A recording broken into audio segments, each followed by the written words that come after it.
नमस्कार दोस्तों, बहुत ही बड़ी ब्रेकिंग न्यूज़ है बीजिंग से। और ये है जो पूरी दुनिया बड़ी क्लोजली वॉच कर रही है। यहाँ पर र्यूमर्स हैं कि शी जिनपिंग को हार्ट अटैक हो गया है, और साथ में हार्ट अटैक होने का रीज़न क्या है वो भी सारा मैं समझाऊंगा। 15-20 न्यूज़ लेवल्स पर जो मैंने एनालाइज किया उस सबको मैंने उस पर डाल दिया है टेलीग्राम पे। आप जाकर वहाँ पर देख सकते हैं सारे प्रूफ्स के साथ कि कहाँ कहाँ से मैं न्यूज़ ले रहा हूँ और कैसे ले रहा हूँ, ताकि आप जियो पॉलिटिक्स को खुद सीख सकें। अब ये है न्यूज़ जो आई इनर मंगोलिया का एक लॉ मेकर है, जिसने डाला अपने ट्विटर के ऊपर कि लगता है कि शी जिनपिंग को स्ट्रोक हो गया है। और ये पूरे दुनिया को हिला देने वाली न्यूज़ है। अभी कंफर्म नहीं है, अनकंफर्म्ड है, लेकिन स्टेक्स वो बहुत ज़्यादा हाई हैं, मैसिव इंप्लीकेशंस हैं, और इस सब को ब्रेक डाउन करूंगा मैं एक एक कर। अब पहले बात है कि शी जिनपिंग की हेल्थ का जो क्राइसिस है वो हुआ क्या। अक्टूबर 9 को जो चाइनीज के प्रीमियर हैं ली शियांग, यानी कि जिसको प्रधानमंत्री बोलते हैं, वो नॉर्थ कोरिया के 3 दिन के विजिट के ऊपर वो वहां गए थे। सपोर्ट मांगने गए हैं नॉर्थ कोरिया से कि बाई चांस अगर हमने कोई भी यहाँ पर हरकत करी ताइवान के आसपास तो हमारी मदद तुम कर देना। मैंने इसको पहले भी कवर किया था। और वो वहां पर पहुंचे हैं ली शियांग नॉर्थ कोरिया में, और यहां पर एक र्यूमर आ गया कि शी जिनपिंग को हार्ट अटैक हो गया है। मैसिव हार्ट अटैक है, इमरजेंसी ट्रीटमेंट्स उसको दिए जा रहे हैं। ये दिया किसने है? इनर मंगोलिया के लीगल एडवाइजर डू वन। ये बहुत ही क्लोज हैं शी जिनपिंग के साथ। उन्होंने ट्विटर के ऊपर डाल दिया, मैं अपनी तरफ से कभी भी सेंसेशंस क्रिएट नहीं करता हूं। पहले भी लोगों ने भारत के अंदर शी जिनपिंग मर गए, वो हॉस्पिटल में है, बीवी भाग गई, वो क्रिमेशन ग्राउंड में लेके जा रहे हैं बॉडी को, 3 गाड़ियां आई। मैं ऐसा कोई काम करता नहीं हूं, आपको मुझे मालूम है। अब जो ये न्यूज़ दे रहा हूं, अब हो क्या रहा है, ली शियांग को अर्जेंटली वापस बुला लिया गया है। अब आप सोच के देखिए कि अगर चाइना में कुछ ना हुआ होता, अब डॉट्स को जोड़ते हैं तो समझ आता है कि जेन्युइनली कोई ना कोई क्राइसिस है बीजिंग के अंदर, जिसके कारण उनको बुलाया गया है। अब एक रिपोर्ट आई थी कि ली शियांग को बुलाया गया, वो आई नहीं, यानी कि कोई ना कोई पावर स्ट्रगल चल रहा है, जिसके कारण कहते हैं बुढ़ा मरता है, मरने दो मनु की, मैं अपना काम करता जाऊंगा। आई डो नॉट नो कि सच्चाई क्या है। ये पहली बार पता लगेगा कि वाकई में शी जिनपिंग को हार्ट अटैक हुआ है या सिर्फ र्यूमर्स हैं। अब हो क्यों रहा है? चाइना के अंदर एक तरीका होता है, जब भी इनकी बहुत बड़ी कोई सारे ऑफिशियल्स की मीटिंग होने वाली होती है, उसके अंदर 2-3 चीज़ें बड़ी स्टार्टलिंग है। हमेशा ही इस मीटिंग से पहले शी जिनपिंग को हार्ट अटैक हो गया, उनको डायबिटीज़ हो गया, उनकी बीवी भाग गई, ऐसी ऐसी न्यूज़ कोई ना कोई आनी शुरू हो जाती है। बेसिकली देखने के लिए होता है, कई बार तो चाइनीज जो कम्युनिस्ट गवर्नमेंट है वो ये भी देखती है कि हमारे साथ कौन है और कौन हमारे ऊपर हंस रहा है, हमारी पीठ के ऊपर। ये र्यूमर्स आपको हमेशा ही एक बड़ी मीटिंग्स के पहले आएंगी। और आपको मालूम है कि 31 अक्टूबर को शी जिनपिंग और डोनाल्ड ट्रंप दोनों मिलने वाले हैं साउथ कोरिया के अंदर। उसके बाद चाइना के अंदर जो सबसे बड़ी मीटिंग है इनकी, जिसको पुलिट ब्यूरो की मीटिंग बोलते हैं, 3rd प्लेनम, उसकी मीटिंग होने वाली है। इस मीटिंग्स की कोई पब्लिक फुटेज नहीं आती है, कोई ऑफिशियल स्टेटमेंट बाहर नहीं निकलेगा, कंप्लीट ब्लैकआउट होता है इंफॉर्मेशन का।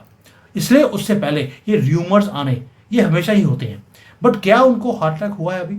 ये आपको 1-2 दिन में पता लगेगा। अभी आज सैटरडे है, स्टॉक मार्केट बंद है, कोई इफेक्ट नहीं आएगा। अगर मंडे को स्टॉक मार्केट गिरनी शुरू हो गई, इसका मतलब है कि वाकई में कुछ हुआ है।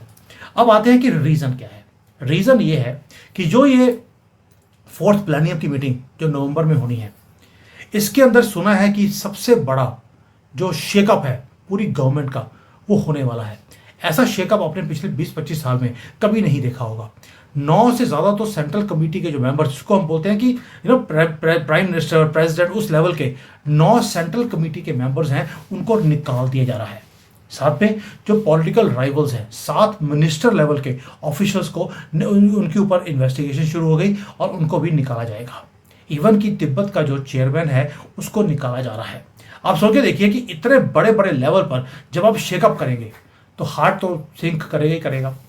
यहां तक कि जो जनरल्स हैं, 3 मिलिट्री जनरल्स, उनको भी रिमूव किया जा रहा है मुंह काला करने के बाद। और शॉकिंग पार्ट क्या है, 40 से ज़्यादा बड़े ऐसे बड़े मेंबर्स हैं जिन्हें पर्सनली शी जिनपिंग ने खुद अपॉइंट किया था, नीचे बाहर निकाल दिया गया है क्योंकि करप्शन के चार्जेस में वो फंस गए। ये जो सारा कुछ हो रहा है, इतना शेकअप है, क्या उसके चक्कर में ये रिपोर्ट बाहर निकाली गई कि शी जिनपिंग को हार्ट अटैक हो गया है? क्या उनको बाहर निकालने की कोई मुहिम चालू हो गई है, ये हमें नहीं पता लगेगा। हर चीज ब्लैकआउट होती है, लेकिन ये सिस्टमेटिक कोलैप्स आपको दिखता है कि सिस्टम का कहीं ना कहीं हो रहा है। अब इस सारे को देखने के बाद ताइवान चुप नहीं रह सकता था। ताइवान ने क्या किया, आपको मालूम है कि 1 अक्टूबर से लेकर 8 अक्टूबर तक यहां पर छुट्टियां होती हैं, नेशनल डे बोलते हैं इसको। ताइवान में भी छुट्टियां थी, चाइना में भी थी। इस बार चाइना में सेलिब्रेशन ज़्यादा नहीं की गई, लेकिन ताइवान ने सेलिब्रेशन ऐसे करी जैसे कि उनको इंडिपेंडेंस मिल गया हो। जो उनके प्रेसिडेंट हैं लाई चिंग ते, उन्होंने तो ये बोल दिया कि भाई हम सारी कंट्री अगर इकट्ठे मिलकर मुकाबला करेगी, हम चाइना जैसी इतनी बड़ी ताकत को भी हम हरा सकते हैं।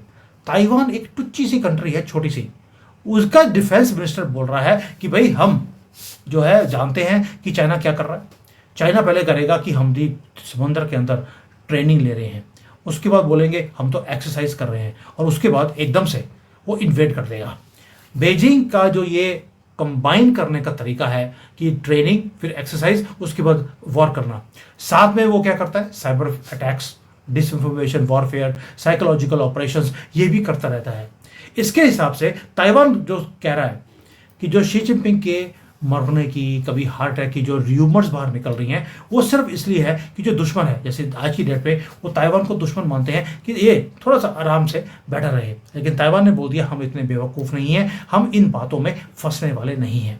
अब आते हैं दूसरे बात के ऊपर कि ताइवान जो इतना उछल रहा है उसका रीज़न क्या है। उसका रीज़न है जापान। जापान ने क्या किया, नेशनल हॉलीडे थे, 30 से ज़्यादा मिनिस्टर्स जापान के वो ताइवान पहुंच गए चाइना को रैटल करने के लिए। ये न्यूज़ बहुत इंपॉर्टेंट है आपके लिए भी, हमारे लिए भी और चाइना के लिए भी।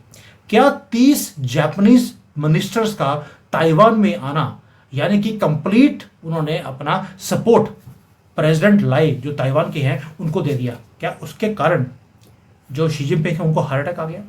क्योंकि आपको मालूम है कि जो ये लॉ मेकर्स आए हैं जापान से, वो एक लेटर लेकर आए हैं जापानीज प्राइम मिनिस्टर जो अभी अभी लेडी बनी है उससे। उन्होंने लेटर लिया है और उन्होंने प्रेसिडेंट ऑफ ताइवान को दिया है, showing them complete solidarity with Taiwan, कि अगर ताइवान के ऊपर अटैक हुआ तो हम आपके साथ खड़े हैं। भारत इसके ऊपर, सारी न्यूज़ के ऊपर बहुत क्लोजली इसको वॉच कर रहा है। रीज़न, जापान क्या कर रहा है, आपको याद होगा कल मैंने एक न्यूज़ बनाया था, एक रिपोर्ट बनाई थी आपके लिए। जो यहाँ पर एक सरदार जी हैं जो एक्स अपने डिप्लोमेट रहे हैं भारत के, उन्होंने बोला था कि चाइना इकट्ठे वॉर करता है सबके साथ, सबको एंगेज करके रखा है। लेकिन जो सारी कंट्रीज हैं वो इकट्ठे नहीं हो रही हैं। जापान अलग लड़ रहा है, ताइवान अलग से लड़ रहा है, भारत अलग से, फिलीपीन अलग से। लेकिन अगर ये सारे इकट्ठे होकर लड़ना शुरू करें चाइना की दादागिरी को फेस कर सकते हैं। मुझे लगता है अभी कल वीडियो बनाया है, आज जापान ने वो काम कर दिया। They are creating democratic coalition between in Indo Pacific. उन्होंने ताइवान के साथ हाथ जोड़ लिया सेपरेटली, अब वो भारत के साथ भी हाथ जोड़ रहे हैं। मैं चाहता था कि मोदी जी ये काम करें, लेकिन जापान ने उसको लीड ले लिया कि now they are creating that triangle कि ताइवान, जापान, भारत, हो सकता है कल को जाकर फिलीपींस को भी वो जोड़े। आज उन्होंने बोला है ट्रायंगल ऑफ रेजिस्टेंस, यानी कि ट्रायंगल बना लिया कि हम चाइना की दादागिरी को फेस इकट्ठे मिलकर करेंगे। अब जब ये सारा कुछ हो रहा था तो एक न्यूज़ अमेरिका से आ गई ताइवान को लेकर। ये हार्ट अटैक होने के रीजन बता रहा हूं कि अगर शी जिनपिंग को हार्ट अटैक हुआ है उसके रीजन क्या है। ताइवान के जो रिप्रेजेंटेटिव्स अब वॉशिंगटन के अंदर थे, उनका नाम था अलेक्जेंडर। उन्होंने अभी अभी बोला कि भैया ताइवान का जो डिफेंस है वो बजट को इंक्रीज करने वाले हैं ताकि वो हथियार खरीदे अमेरिका से। आपको याद है पहले भी नैन्सी पेलोसी जो थी हाउस स्पीकर अमेरिका की बाइडेन के टाइम पर, वो भी जाकर आई थी। और अभी जो करंट स्पीकर है वो उन्होंने भी कॉन्ग्रेचुलेशन भेजी हैं ताइवान को कि आप अपनी स्पेंडिंग इंक्रीज कर रहे हैं, हथियार तो आप हमारे से लेंगे। अब ये मैटर क्यों करता है? मैसेज वॉशिंगटन की तरफ से बिल्कुल क्रिस्टल क्लियर है, अमेरिका स्टैंड्स विद ताइवान। कोई भी इसमें हम अपनी पोजीशन को चेंज करने वाले नहीं हैं। अगर ताइवान के ऊपर लड़ाई हुई हम चाइना को बिल्कुल खत्म कर देंगे। अब अमेरिका, जापान, भारत और इवन कि यहाँ पर ताइवान, ये सारे इकट्ठे मिलकर एक ट्रायंगल के, अब मुझे लगता है ये स्क्वायर ये बनाने वाले हैं। अब आते हैं प्रेसिडेंट जो ताइवान के, ये सारा कुछ जो हो रहा है इसके बीच में प्रेसिडेंट लाई ने एक और बॉम्बशेल फेंक दिया। इन सबको मालूम है कि ट्रंप को नोबेल पीस प्राइज चाहिए, पता नहीं क्यों। प्रेसिडेंट जो ताइवान के हैं उन्होंने बोल दिया कि अगर आप शी जिनपिंग को मिलेंगे 31 अक्टूबर को और उसके दिमाग में जो ये है कि वो लड़ाई कर कर ताइवान को वो अनेक्स कर लेगा। अगर आप उसके माइंड को वॉश कर दें तो हम आपको एंडोर्स करेंगे कि नोबेल पीस प्राइज आपको ही मिलना चाहिए। आपको जानकर हैरानी होगी, कल ज़ेलेंस्की ने बोल दिया कि अगर रशिया और यूक्रेन का जो वॉर है इसको बंद करवा दें तो ज़ेलेंस्की भी नोबेल पीस वालों को बोलेगा कि ट्रंप को नोबेल पीस प्राइज दे ही दो, एक नहीं 10 दे दो। यानी कि हर एक आदमी ने ट्रंप की इस जो जिद है कि मुझे नोबेल पीस प्राइज चाहिए उसको यूज कर अब वो उसके साथ नेगोशिएट कर रहे हैं।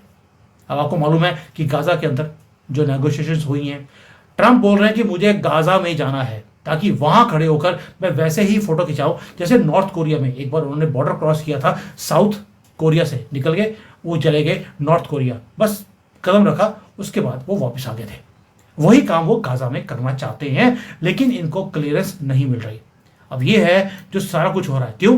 क्योंकि इस बंदे को सिर्फ फोटो ऑप्स करने हैं, दुनिया को दिखाने के लिए कि देखिए मैं डरता नहीं, मैं अमेरिका का प्रेसिडेंट, मैं सारी लाइंस को क्रॉस करने को तैयार हूं, बस मुझे नोबेल पीस प्राइज दे दीजिए।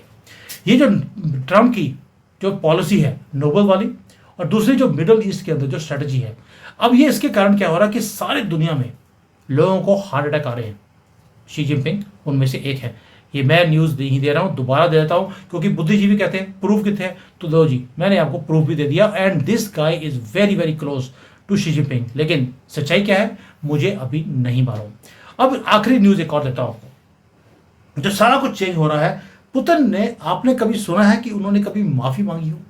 कभी भी डिप्लोमेसी में प्रेसिडेंट्स एंड प्रधानमंत्री जो होते हैं वो कभी भी माफिया नहीं मांगते। पुतिन ने मांग ली। क्यों? अभी अजरबैजान का जो प्रेसिडेंट है उनके साथ मीटिंग हुई अक्टूबर 9 को पुतिन की। वहां पर पुतिन ने एडमिट किया कि गलती से उनकी एक मिसाइल अजरबैजान के एक प्लेन को हिट की थी, जिसके अंदर 38 लोग मारे गए थे। पुतिन ने अनएक्सपेक्टेडली वो बोल दिया कि भाई हमसे गलती हो गई है, हम माफ़ नहीं करेंगे, और आपके जो लोग मरे हैं उनको कॉम्पनसेशन भी हम देने को तैयार हैं। अब आप सोचिए, इधर शी जिनपिंग को हार्ट अटैक हो गया, उधर पुतिन माफिया मांग रहे हैं। ऐसा क्यों है? उसका रीज़न है, एक, उनके जितने भी पुतिन के रिफाइनरीज थी उनको इतनी बुरी तरह से हिट किया है अमेरिका ने मिलकर यूक्रेन के, कि वहाँ पर वो एक्सपोर्ट करने की लायक नहीं रहा। दूसरा, पुतिन डेस्परेट है, उन्हें भी अब एलाइज चाहिए आसपास की कंट्री से, इसलिए उन्होंने माफ़ी मांग ली अजरबैजान से, जबकि पुतिन माफ़ी मांगने वाले आदमी है ही नहीं। ये सारा रीज़न है कि दो कम्युनिस्ट कंट्रीज जो दोनों इकट्ठे मिलकर अमेरिका की दादागिरी को खत्म करने की कोशिश कर रहे थे, आज दोनों या माफिया मांग रहे हैं या हार्ट अटैक से अस्पताल में पड़े हैं। कंफर्म नहीं है, मैं बता रहा हूँ, 1-2 दिन में पता लगेगा। मंडे को स्टॉक मार्केट का रिएक्शन देखने के बाद मैं बताऊंगा आपको कि एक्चुअल है या नहीं है। बट अगर धुआं है तो आग कहीं ना कहीं तो लगी होगी, और यह भारत को भी समझना पड़ेगा कि जो ग्लोबल ऑर्डर है वो आज बिखरा हुआ है, क्रैक्स है, और बहुत जल्दी फ्रेगमेंटली ये चेंज भी हो रहा है। हर रोज इंटरनल पॉलिटिकल कोलैप्सेस वो होते जा रहे हैं चाइना के अंदर। ताइवान, इसलिए ताइवान है, जापान है, इन सब ने अपने आप को स्ट्रेंथन करना शुरू कर दिया कि हम डेमोक्रेटिक अलायंसेस हम बनाना शुरू करें ताकि चाइना को काउंटर कर सके। भारत को अप्रोच कर रहे हैं, भारत कॉन्शियसली इसको देख रहा है। उधर से अमेरिका ने बोल दिया असी ताइवान देना है, पुतिन माफिया मांग रहे हैं। इसका मतलब है कहीं ना कहीं जो कम्युनिस्ट सिस्टम है वो कोलैप्स हो रहा है, रशिया के अंदर भी और चाइना के अंदर भी। और हमारे लिए अनप्रेसिडेंटेड अपॉर्चुनिटी है। मैं हमेशा बोलता हूँ ये हमारे लिए अनप्रेसिडेंटेड डेंजर भी है और अपॉर्चुनिटी भी है। वो मैं वही कई बार वीडियोस में एक्सप्लेन कर चुका हूँ कि डेंजर कैसे है और अपॉर्चुनिटी कैसे है। मेरा काम है आपको हर रोज़ की जो ये लेटेस्ट न्यूज़ है, जो अभी हमारे इंडियन मीडिया में कवर भी नहीं हुई, आपको पहुँचाता रहूँगा। इवन दो मेरा गर्दन आपको मालूम है यहाँ बैठ के बना रहा हूँ शी जिनपिंग के खिलाफ कि उनको हार्ट अटैक हो गया है, but this is something which was confirmed, which मेरे पास आई थी, तो मैंने प्रूफ के साथ लगाया है। मैंने वो सेंसेशंस कभी क्रिएट नहीं करे। आपने याद होगा जब इंडियन मीडिया में 3 महीने लोगों ने क्या नोट छापे हैं, क्या टीआरपी बनाई है कि जी हॉस्पिटल चले गए, मर गया, बीवी भाग गई, ये हो गया, वो हो गया, कू हो गया है, अमेरिका जो चाइना की जो आर्मी है उन्होंने टेक ओवर कर लिया। तो ये सारी चीज़ें बकवास थी, वो कुछ भी उसमें सच्चाई नहीं थी। ये भी हो सकता बकवास हो, मुझे नहीं मालूम, बट मेरे पास कुछ चीज़ आई है एंड इसके बारे में चाइनीज सोशल मीडिया में बातें होनी शुरू हो गई हैं। थोड़ा सा मुझे अमेरिका से इसके बारे में आया था कि किसी ने इसको भी कवर किया था, अमेरिकन टीवी ने, तो मैंने कवर किया है। तो thank you so much, I hope everything goes fine. क्योंकि अगर शी जिनपिंग को कुछ भी होता है, अब ये समझ लीजिए भारत के लिए अच्छी न्यूज़ नहीं होगी। मैं ये नहीं कह रहा हूँ कि शी जिनपिंग भारत के लिए बहुत अच्छे हैं, वो इसलिए है कि जो अगला प्रेसिडेंट आएगा वो इससे भी ज़्यादा रूथलेस होगा। क्यों? हंगरी है पावर के लिए, और पावर को छीनने के बाद ये जो कम्युनिस्ट कंट्री के अंदर जो लोग होते हैं वो अपने आप को प्रूव करना चाहते हैं कि देखिए हम पिछले वाले से कितना बेटर थे। उस बेटरमेंट के चक्कर में वो हमेशा पंगा लेंगे, और हो सकता है वो भारत से पंगा ले या भारत से पंगा करवाएं पाकिस्तान के थ्रू। इसलिए please be vigilant, anything is possible. Thank you, जय हिंद, वंदे मातरम।